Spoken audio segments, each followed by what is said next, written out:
नमस्कार दोस्तों स्वागत है आपका अपने YouTube channel Shri Ram civil group में।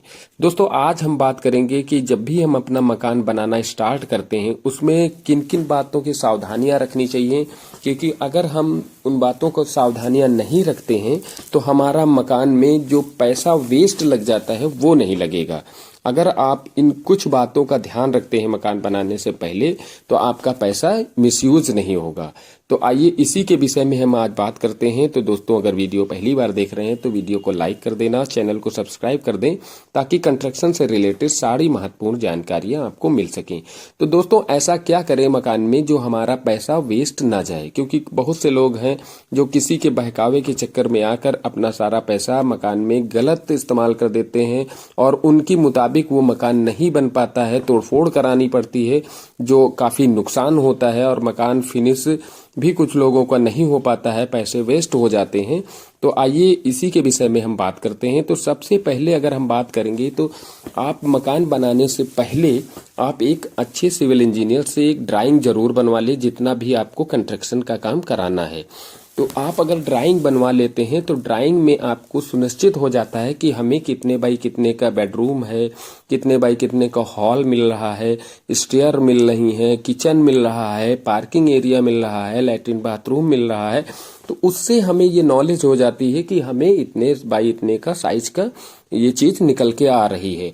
तो उसमें आपको तोड़फोड़ नहीं कराना पड़ेगा और ड्राइंग में ही अगर आप बदलाव कराना चाहते हैं तो पहले बदलाव हो जाएगा, उसमें आपका कोई नुकसान नहीं होगा।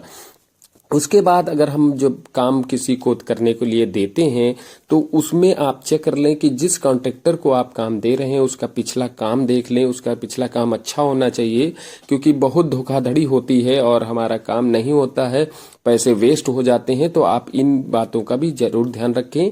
जिसको भी काम देते हैं आप उसका पिछला काम देख लें, उसका काम अगर अच्छा होता है तो उसी को काम दें और सारी चीजें उसको लिखित के रूप में ही करवाएं। उसके बाद जब हम मटेरियल की बात करते हैं तो अपने मकान में आप मटेरियल अच्छी गुणवत्ता का ही इस्तेमाल करें, लोकल मटेरियल ना इस्तेमाल करें। जैसे ईंट है, मोरंग है, गिट्टी है, सीमेंट है, सरिया है, इस तरह की जो चीजें मकान में लगती हैं वो अच्छी गुणवत्ता की ही होनी चाहिए।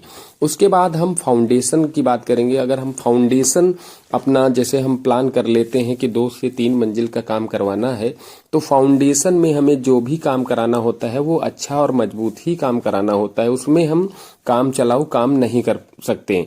क्योंकि अगर हमारा न्यू का फाउंडेशन का जो हमारा काम होता है वो अगर मजबूत हो गया है तो वो 3 से 4 मंजिल तक मकान अपने आप मजबूत बना रहता है। तो वो हम एक इंजीनियर के सलाह के ही द्वारा बना सकते हैं। अपने आप बनाएंगे तो काफी तोड़फोड़ करनी पड़ती है जिससे नुकसान होता है।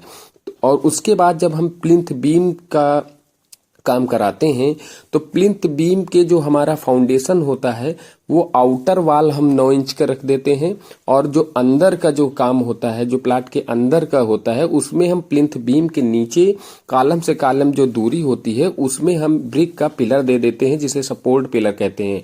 क्योंकि बीच में प्लाट के बीच में नींव का काम नहीं होता है, उसमें आप कॉलम और बीम से मकान जो स्ट्रक्चर से बनते हैं उसमें कोई भी दिक्कत नहीं होती है बीच में नींव भरने की, तो वो हमारा पैसा बच जाता है। उसके बाद हम अगर डोर फ्रेम की बात करें, जो चौखट लगती है लकड़ी की, उसमें हम प्लेन ही डोर लगाएं जो बगैर वेंटिलेशन के होते हैं, काफी सोवर और सिंपल बहुत अच्छे लुक में आते हैं। उससे हमारा ये होगा कि इसके बाद आप बाथरूम में भी जो काम कराते हैं उसमें भी ज्यादा पैसे वेस्ट नहीं करने चाहिए, क्योंकि बाथरूम में अगर आप ज्यादा महंगा सामान लगा लेते हैं सैनिटरी का फिर भी वही काम होता है, और अगर आप मीडियम क्लास अपने हिसाब से लगवाते हैं फिर भी वही काम होता है, तो उसमें भी कोई ज्यादा वेस्ट करने की जरूरत नहीं है। उसके बाद हम टाइल्स या मार्बल का जो भी काम कराते हैं तो ब्रांड में न जाकर आप सस्ते और मीडियम क्लास जो टाइल्स आते हैं, जो मार्बल आते हैं ग्रेनाइट वगैरह, वो भी आप इस्तेमाल कर सकते हैं घर में, काफी अच्छा लुक देते हैं। और ब्रांड तो महंगा होता ही है तो उसमें आप ना जाकर आप अपने हिसाब से भी उसका सामान टाइल्स का ले सकते हैं, तो वो भी अच्छा लुक देता है और कोई भी उसमें दिक्कत नहीं आती है।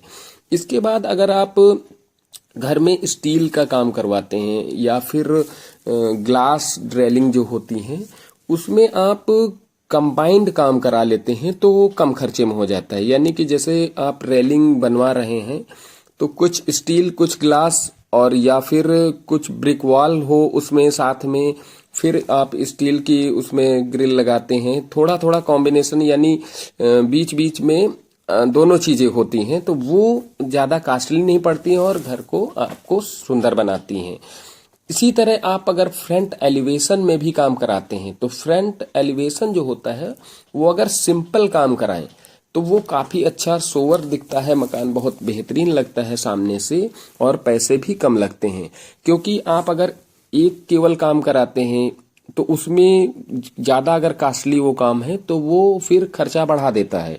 और अगर आप उसमें मिक्स में कराते हैं कि थोड़ा सा एलिवेशन में टाइल्स का वर्क हो गया, थोड़ा सा टेक्सचर का हो गया, थोड़ा सा पेंट पुट्टी का हो गया, या फिर थोड़ा सा जो है ग्लास रेलिंग में हो गया, तो वो मकान को एक अच्छी सुंदरता, बेहतरीन सुंदरता देता है।